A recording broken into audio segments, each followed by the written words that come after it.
everyone. My name is Anushka Kumari. I read in class 8 and my school name is UMS Delhi.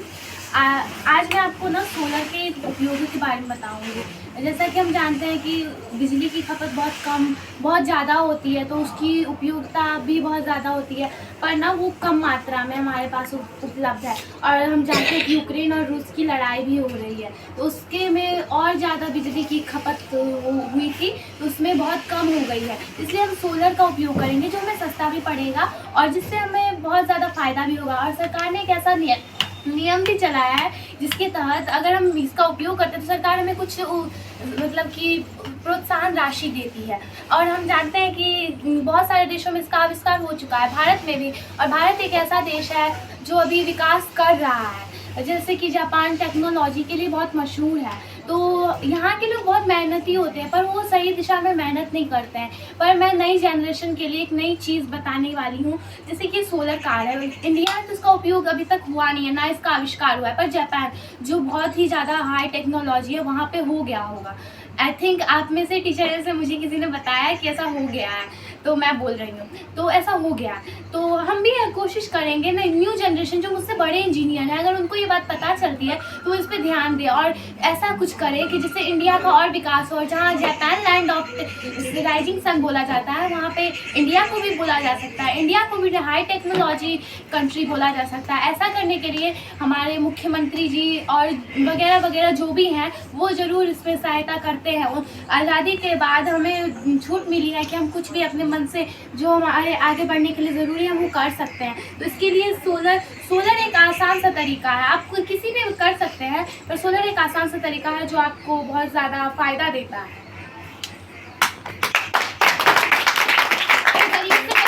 उनके लिए भी ज़रूरी होता है। सौर ऊर्जा का जो अभी चल रहा है तत्कालीन, हाँ, इंडिया इसमें बहुत आगे है, सही बात है। इसका एक सौर ऊर्जा गठबंधन खुला, वो इंडिया में कहाँ खुला? नहीं सुने मैम, खुलने के बारे में सुने ही नहीं है। ठीक है, अगर सुने होते तो हम जरूर बता देते। ये बताइए, सोलर एनर्जी जो है कौन सी एनर्जी है, कैसी एनर्जी है?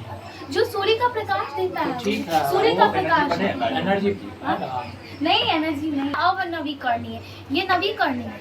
परंपरागत ऊर्जा है कि गैर परंपरागत ऊर्जा है? गैर परंपरागत। गैर परंपरागत, यही पूछना था। सोलर एनर्जी में जो प्लेट लगता है वो क्या चीज़ का बना होता है?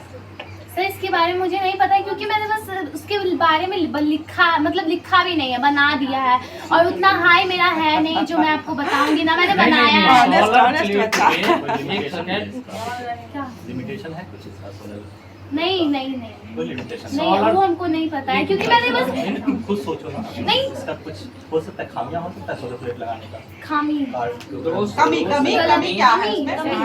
हाँ, ये हो सकता है कि जब कभी ये खराब हो जाता है, जैसे कि हाई टेक्नोलॉजी कहीं देखते हैं हाईवे पे ये लगा होता है ताकि जले बल्ब, कहीं ऐसा भी होता है कि खराब हो जाए।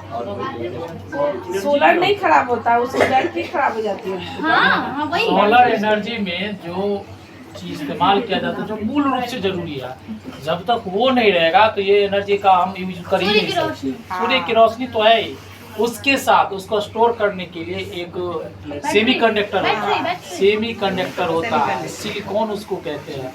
जब तक सिलिकॉन नहीं रहेगी हम सोलर एनर्जी का उपयोग नहीं कर पाएंगे। और दूसरी बात है कि इससे जो दोष बोला गया है उसमें ई वेस्ट जो कहते हैं ना, मतलब सिलिकॉन वेस्ट, वो बढ़ेगा और उससे शरीर को कई सारे है ना डिजीज को जो है ना झेलना पड़ सकता है। इसका दुष्परिणाम वगैरह।